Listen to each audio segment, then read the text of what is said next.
Welcome, folks. This is a new construction for a restaurant here. How you doing, dude? And are you one of the plumbers? No. Oh, okay. One of my guys got in a bind here, and can't find his mega press jaws, so I'm just here. It's 1.25 inches. Yeah, it's maybe 2 inch. Basically, it's all 1.25 inches and 2 inch. I'm just here to press. So it comes across. I don't know how the heck we're gonna press that one. Unless they already did it.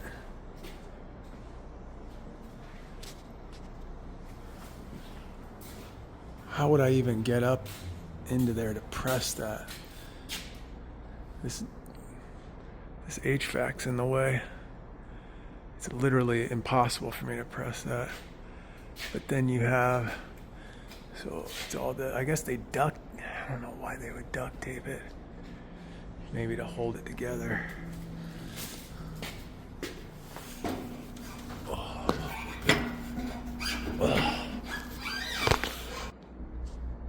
So we're gonna be pressing that. These, I gotta figure out. This guy that sent me this job's a really cool dude, but his instructions are never very clear. So let me call him real quick.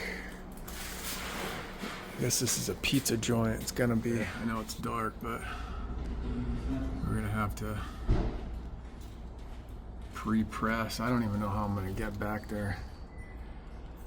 But I just talked to my guy. The instructions were definitely not clear. And now there's much more to be done than just pressing these. I really don't like that. When it's like, oh yeah, just you gotta do this and that, and then you'll be done. But now it looks like I'm gonna have to run a piece of pipe down and do stub outs, and it's fine with me, but I have no problem with that. But it's certainly not. You're not the plumber, are you? No. Oh, okay. Yeah, I'm waiting on his guys right now. I guess that's the inspector. Or not, I don't know. I don't know what's going on over here, dude. But anyway, okay, so I called my guy, and I believe this is what's happening here. So we got the 2 inch coming in, and then it comes down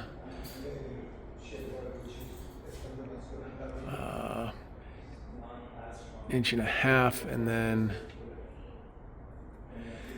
so I guess I'm waiting on his guys to get here.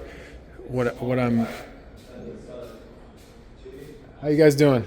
I'm pretty sure this is a stub out, that's a stub out, that's a stub out. Okay, so we got 1.5 inches. Is there no 2 inch anywhere?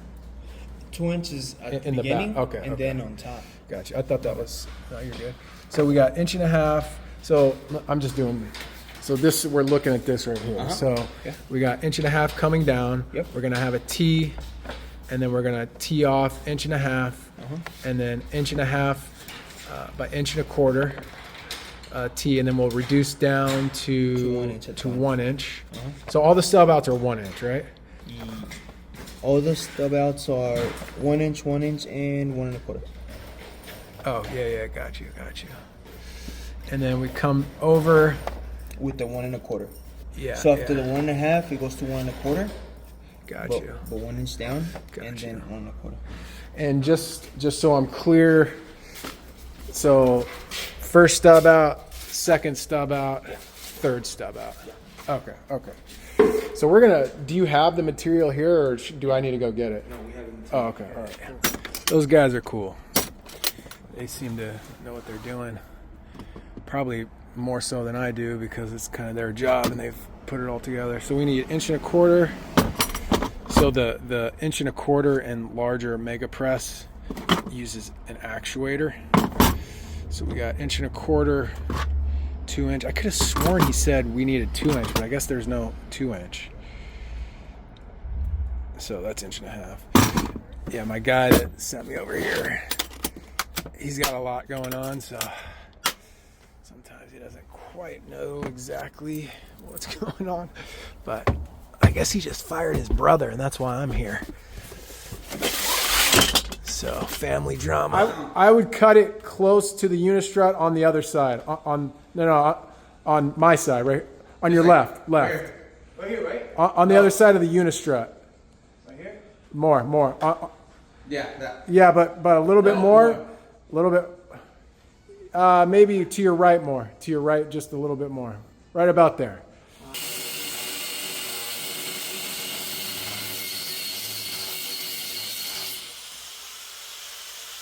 Can you spin it? Yeah. There you go.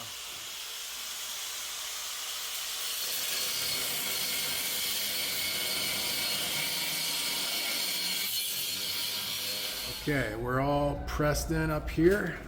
So now we're just working out the details of the stub outs because the stub outs are quite large here.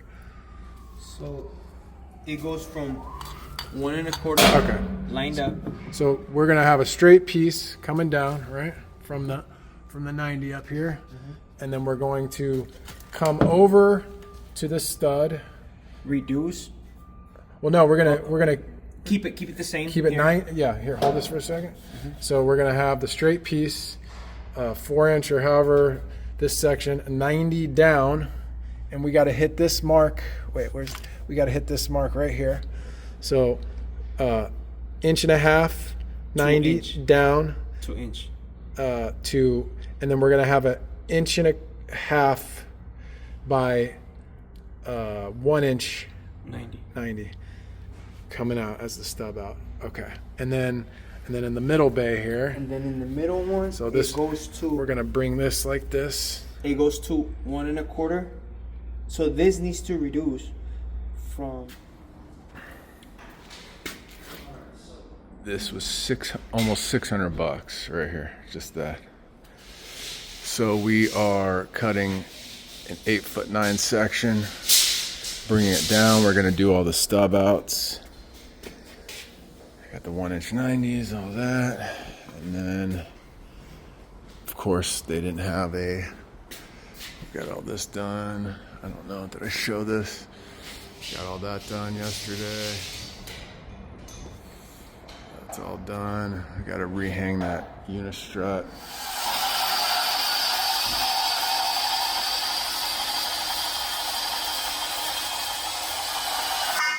There you go. Okay, here's our little riser. All right. All pressed. But There we you don't go. have the press. You do. So. Yeah, I can do it. And we'll get those little.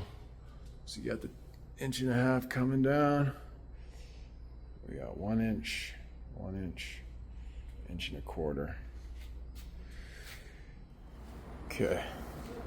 Time to do an air test. Right up here. So that is awesome. I love it. You good? Love it. I'm good, but I don't know if this is. Nah, that's good. Milwaukee tools aren't exactly Is that Miguel? the Yeah, that's good. the highest quality. I thought they were like the best. Nah. They're also freaking cheap. 'Cause they're all made in China, and I don't know. I've had mixed reviews with Milwaukee personally.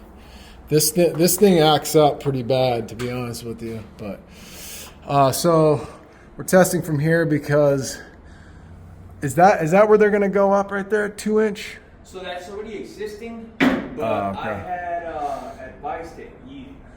Yeah. Well, so they're gonna go up 2-inch onto the roof, and I guess, am I the one gonna be doing that? Yeah. Dario hasn't mentioned that to me, but the water heater is gonna be on this side, so I figure we'll just stop it here, because yeah, it seems like the plan changes every day, you know? Yeah. So I'm just gonna wait. Oh, and that's a good thing. Okay, so look at this, man. I bought this at Hirsch, and the thing inside was bent. I don't know how I didn't notice it at the supply house. So the gauge wouldn't turn, but it broke, so whatever. Pieces of junk. So anyway, here is our test. Has not moved an inch. It's been about 20 minutes. 16. How many? 16. 16. It's been 16 minutes. And we're good. We should probably, you can give that to Dario. 'Cause, you know, I would love to do something about this. Are there any hose bibs where I just don't want to, I know the water's not on, I just don't want to leave it open just in case someone does something crazy with it. I thought that busted up gauge.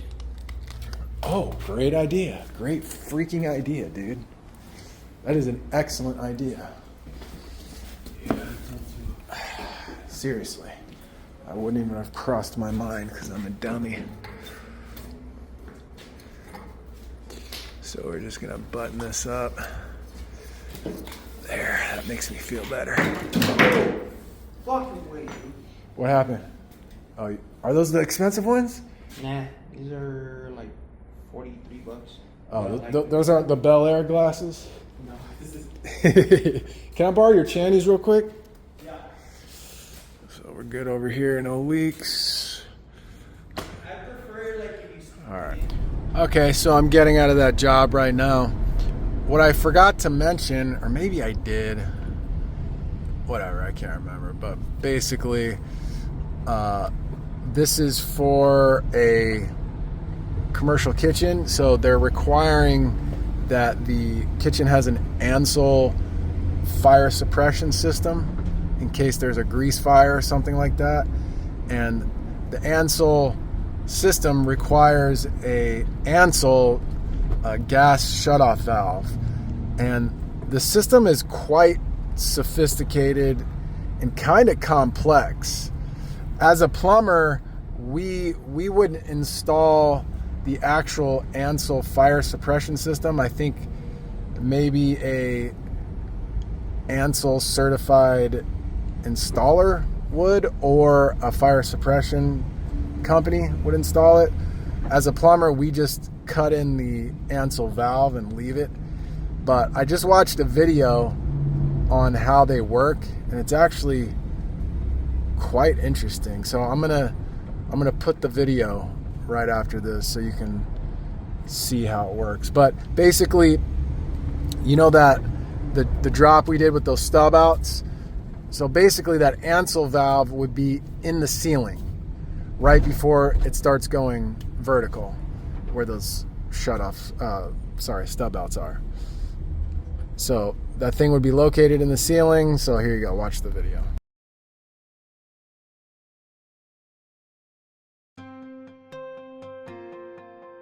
The Ansel R102 Restaurant Fire Suppression System provides you with two design options.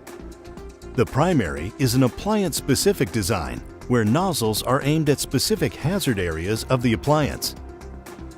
This is considered the most economical design because the agent is aimed only where it is needed. The other option is overlapping appliance protection. In this design scheme, the nozzles are installed in a straight line and provide overlapping discharge patterns. Using this layout, appliances can be moved or replaced and as long as they stay within the fire-free zone, they will be protected. In the event of an actual fire, the fusible link detection system responds rapidly to the growing heat. When the temperature rating is exceeded, the fusible link separates, triggering the release of a compressed gas cylinder within the Ansel release mechanism. Simultaneously, the compressed gas pressurizes the Ansel-X agent tank and an air cylinder that trips the Ansel mechanical gas shutoff valve. The Ansel-X agent is then dispensed throughout the system, rapidly knocking down the flames.